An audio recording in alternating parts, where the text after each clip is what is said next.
நமஸ்தே ஸ்கந்தாஸ் இந்த யூடியூப் சேனலில் இன்றைக்கி நம்ம மத்தியமாக ஃபஸ்ட் அண்ட் செகண்ட் பேப்பர், அதாவது வரக்கூடிய ஆகஸ்ட் 2024 எக்ஸாமுக்கு சென்னை சிட்டிக்கு என்னென்ன இம்பார்ட்டண்ட் அப்படிங்கிறது தான் இந்த வீடியோவில் நம்ம பார்க்க போகிறோம்.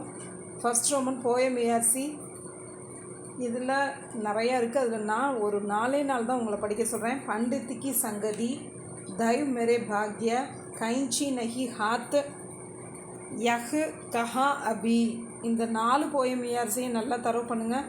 Second Roman poem question answers, totally 5 poem question answers plus dohe question answers இருக்குது. நீங்கள் வந்து ஒரு 4 போயம் கொஷின் ஆன்சர்ஸும் தோஹே கொஷின் ஆன்சர் படித்தாலும் சரி படிக்காட்டியும் சரி, நீங்கள் ஃபர்ஸ்ட் ஒரு 4 போயம் கொஷின் ஆன்சர்ஸ் நல்லா தரவு பண்ணிக்கோங்க. தேர்டு ரோமன் வந்து போயம் எஸ்ஏ, இதில் வந்து சங்கதி கா ஃபல், ஹோன்ஹார் அப்படிங்கிற இந்த 2 எஸ்ஏஸே நல்லா தரவு பண்ணுங்கள். இதில் நான் சங்கதி கா ஃபல் அப்படிங்கிற எஸ்ஏ உங்களுக்கு வீடியோ போஸ்ட் பண்ணியிருக்கேன். ரொம்ப ஈஸியாக நோட்டில் எழுதி நான் வீடியோ போஸ்ட் பண்ணியிருக்கேன். அதை கூட நீங்கள் படித்து நல்ல மார்க் எடுக்கலாம். ஃபோர்த்து ரோமன் மெமரி போயம் எல்லாத்தையுமே படித்தாகணும். Fifth Roman prose meanings 1 to 6 லெசன்ஸுக்கு ப்ரோஸ் மீனிங்ஸ் படித்தாலே போதும். டோட்டலி உங்களுக்கு ஒரு 7 லெசன்ஸ் இருக்குது. நான் ஒரு 6 லெசன்ஸ்க்கு மீனிங்ஸை படிங்க, கொஞ்சம் ஈஸியாக படிக்கிறதுக்காக நான் சொல்கிறேன். அடுத்து ஆப்போசிட்ஸ் வந்து 1 to 6 லெசன்ஸ் நீங்கள் படித்தா போதும். ஆப்போசிட்ஸும் 7th ரோமன் மேத்ஸ் ஃபாலோயிங் எல்லா லெசனுக்குமே மீனிங்கை புரிஞ்சுக்கிட்டோம்னா இதில் வந்து மெமரி பண்ணுறதுக்கு வேலையே இல்லை. மீனிங்கை புரிஞ்சுக்கிட்டோம்னா நம்ம மேட்ச் பண்ணிடலாம். ஸோ எல்லா லெசனுக்குமே அது தெரிஞ்சு வச்சுக்கோங்க. 8th ரோமன் மேக் சென்டென்ஸ் வந்து ஃப்ரேம் சென்டென்ஸு 1 to ஒரு 5 லெசன்ஸ்க்கு நீங்கள் படிச்சுக்கிட்டிங்கன்னா கூட போதும்.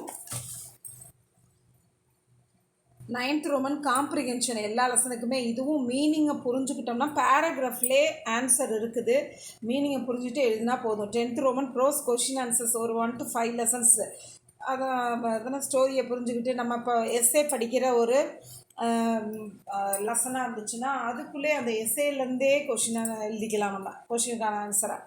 அந்த மாதிரிலாம் பார்த்துங்க.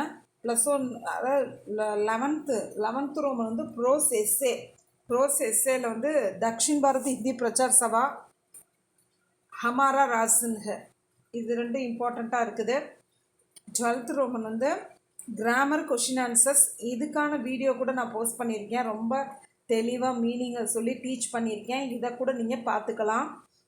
மதியமாக செகண்ட் பேப்பர் சென்னை ஆகஸ்ட் 2024 எக்ஸாமுக்கான இம்பார்ட்டன்ஸு செகண்ட் பேப்பருக்கு. First Roman answer the following from the story புக்லேருந்து கேட்கக்கூடிய கொஷின் ஆன்சர்ஸ் டோட்டலி 6 ஸ்டோரிஸ் இருக்குது. நீங்கள் ஏதாவது ஒரு 4 ஸ்டோரிஸ் நல்லா தரவு பண்ணிட்டீங்கன்னா கூட போதும், நிச்சயமாக அந்த ரோமன் அட்டன் பண்ண முடியும்.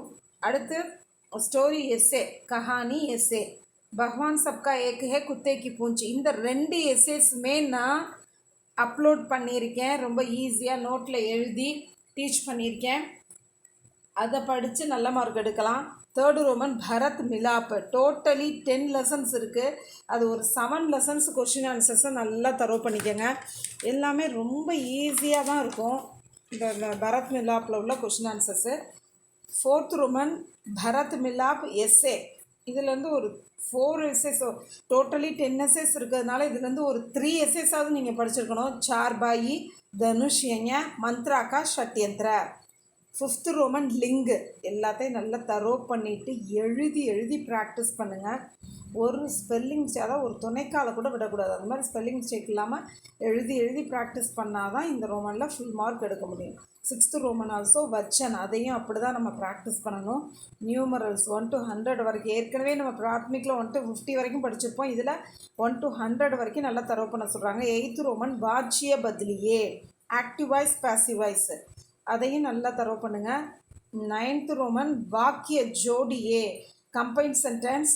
அடுத்து 10th ரோமன் சுத்த ரூப் லிக்கியே, அதாவது இதெல்லாம் சின்ன தப்பு இருக்கும், அதை நம்ம கரெக்ட் பண்ணி எழுதுறது.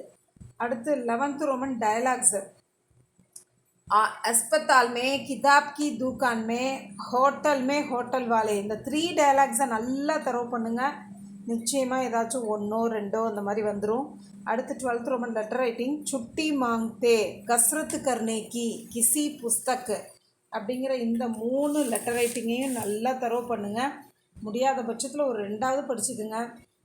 அடுத்து 13th ரோமன் ஜென்ரல் எஸ்ஸே. இதிலலாம் நிறைய எஸ்ஸேஸ் இருக்கிற இடத்துல நான் ஒரு 3 சொல்லியிருப்பேன். கொஞ்சமாக இருந்தால் ஒரு 2 இந்த மாதிரி நான் சொல்லியிருப்பேன். இப்போ பாருங்கள், ஜென்ரல் எஸ்ஸே தீபாவளி, மேரா நகர், பாக். ஜென்ரல் எஸ்ஸேஸை பொறுத்த வரைக்கும் எதை வேணாலும் அவங்க கேட்டுருவாங்க. அதனால் நம்ம ஒரு 3 படிச்சிருந்தா தான் எழுத முடியும்.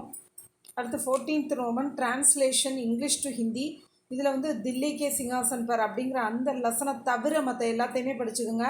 டிரான்ஸ்லேஷன் ஹிந்தி டு இங்கிலீஷ், அதாவது ஃபஸ்ட்டு ஒன் வந்து இங்கிலீஷ் டு ஹிந்தி,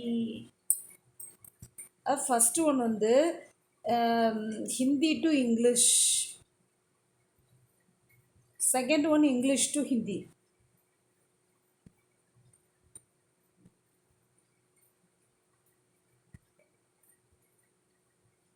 இதில் தேங்காய்க்குள் மிகவும் அப்படிங்கிற இந்த லெசனை தவிர மற்ற எல்லாத்தையுமே நல்லா தரவு பண்ணிக்கோங்க. டிரான்ஸ்லேஷன்லாம் நல்லா கவனமாக எல்லாத்தையுமே, அது ரொம்ப மனப்பாடம் பண்ணுறதுக்கே அதில் வேலை இல்லை. இப்போ ஹிந்தியில் இருக்கிறத வாசித்து நம்ம தமிழோ இங்கிலீஷ்லையோ எழுத போகிறோம். அடுத்து இங்கிலீஷில் இருக்கிறத வாசித்து ஹிந்தியில் மாற்ற போகிறீங்க. க்ளூ மாதிரி உங்களுக்கு கொஷின்லேயே விஷயம் இருக்குது. அதை எப்படி டிரான்ஸ்லேட் பண்ணுறதுன்னு ஈஸியாக கற்றுக்கிட்டு அதெல்லாம் நல்ல மார்க் எடுங்க. தன்யவாத்.